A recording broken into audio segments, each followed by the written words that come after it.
আধিকারিকগণদের স্বাগত জানাই আজকের এই অনুষ্ঠানে। বিদ্যালয়ে আমরা যে ছাত্রছাত্রীদের কি বার্তা দেবেন? আজকে 2018 থেকে মাননীয় প্রধানমন্ত্রীজি পরীক্ষা পে চর্চা এই কার্যক্রম করে আসছেন। আজকে সমস্ত ছাত্রছাত্রীরা যারা আছে তাদের সাথে আমিও এখানে ত্রিপুরা রাজ্যের একটা গৌরবশালী স্কুল মহারানী তুলসীবতী স্কুলে আমি বসেছিলাম। আমার সাথে অনেক ছাত্রীরা ছিল এবং গার্জিয়ানরাও ছিল, টিচাররাও ছিল। সত্যিই মাননীয় প্রধানমন্ত্রীজি যা যা বললেন অনেক কিছু শেখার আছে।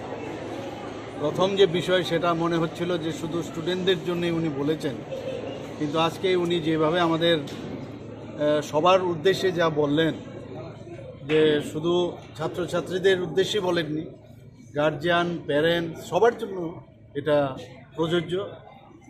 আমার সবচাইতে ভালো লাগলো যে আমি প্রথমে ভেবেছিলাম যে কিভাবে পরীক্ষার মধ্যে কিভাবে টেনশন ছাড়া স্ট্রেস রিলিফ কিভাবে করা যায় এই বিষয়ে উনি কথা বলবেন, কিন্তু আলটিমেটলি আমরা দেখলাম উনি আমাদের জীবনের কিভাবে আমাদের পথ, আমাদের কি পথে আমাদের চলতে হবে, পথ প্রদর্শক হিসাবে উনি আজকে সামনে রাখলেন।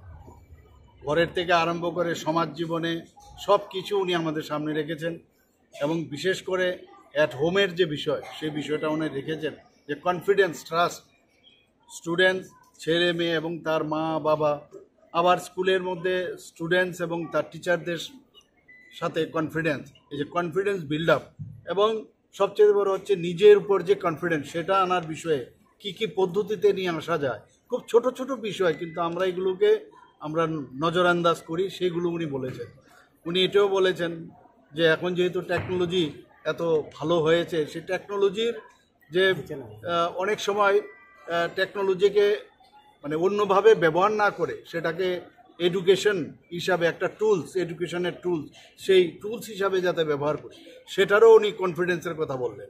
উনি এটাও বলেছেন যে আমরা মোবাইল নিয়ে অনেক সময় অনেক জিনিস আমরা দেখি, কিন্তু একটা স্টুডেন্ট যদি বলে আজকে এই টুলসকে ব্যবহার করে আমি একটা সূত্র আমি জানতে পারি, একটা এডুকেশনের দিক দিয়ে একটা সাবজেক্টসের সুন্দরভাবে একটা ওই ওয়েবসাইটে আছে, তোমরা দেখো, ক্লাসে এসে প্রতিদিন ক্লাস শুরু হওয়ার আগে এটা বলা।